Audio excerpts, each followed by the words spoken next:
2003, a community in California was having a problem.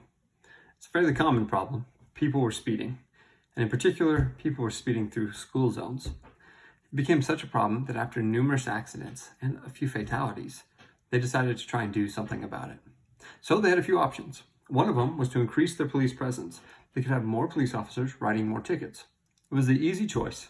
They put the police officers there, the police officers wrote a ton more tickets, and people still sped. A little baffled, the community came together again and tried to think of a different way to be able to tackle this same problem. Well, the solution they came up with, you've probably seen. In fact, it has probably helped you to slow down. What they thought of was putting a speed limit sign that also displayed how fast they were moving. When they drove down the road, they were able to see, I'm going a certain speed, and this is how fast I should be going. No one knew if it was going to work. They installed it outside of a school zone, and overnight they found a 14% drop in how fast people were going on average. The remarkable thing is that over a 2-month span, the average speed inside of that school zone dropped below the speed limit. Something that was unheard of and almost impossible happened nearly overnight. So how did this happen? How did speed limit signs that tell you how fast you're going change behaviors when punitive fines and punishment couldn't? Well, what it does is it cued into some really important things about feedback that people don't think of often about. Feedback should have 4 good steps. First, measuring behavior. We want to know how something is happening. How well, how poorly. There has to be some form of measurement in feedback. Secondly, the information has to be shared with someone that can do something about it.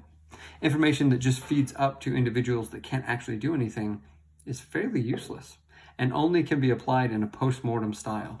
They can't be applied during the incidents or the times or whatever it is you're looking to correct. Thirdly, the data really must illuminate some sort of path ahead. Think of the speed limit sign, right? As I drive to it, it tells me how fast I'm going and also happens to have the sign of how fast I should be going.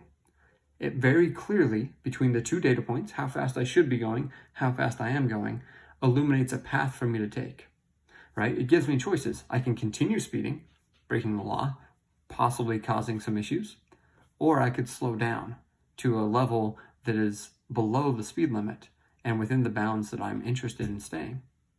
Finally, the last piece is the ability to act, right? Is action. Good feedback leads to action.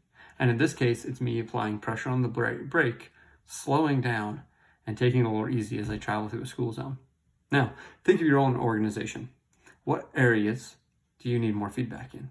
What places do you wish you had a speed limit sign where you can help people see where they could correct? Now, it's tempting, especially as an executive, to be able to look and say, I want feedback and I want it to funnel up to me so I know what to do. And that's important. You need information. You need the information to make good decisions and the feedback from your staff, from the people you're serving, all of those people to make good choices. But more importantly, you need to be able to give feedback to the people that are on the front lines, that are actually doing the work. And what you need to do is shorten the feedback loops so that it's not traveling to you and then a few months later traveling to them in some sort of performance review. You need to give them feedback in a way that is actionable while they're in the midst of something so they can correct and take action. You need that feedback to be able to have data that illuminates paths ahead. And you need it to be able to probably be benchmarked against things to be able to know, am I getting better or worse? As you follow these things, right? Think of yourself braking in a car. The feedback I've received is I'm going too fast. The choice ahead is I can slow down or not.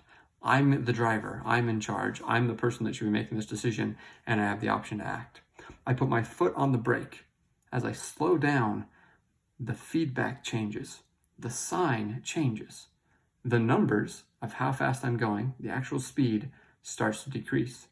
That feedback hits my brain again. I see it. I still have more choices. I can continue to slow, and I can continue to act. But once I hit the speed limit, I take my foot off the brake. One of the important things is continually having these feedback loops because I may slow down far more than I need to, which can also cause unsafe or unproductive situations. The key is providing timely feedback and feedback loops to the people that are actually doing the work.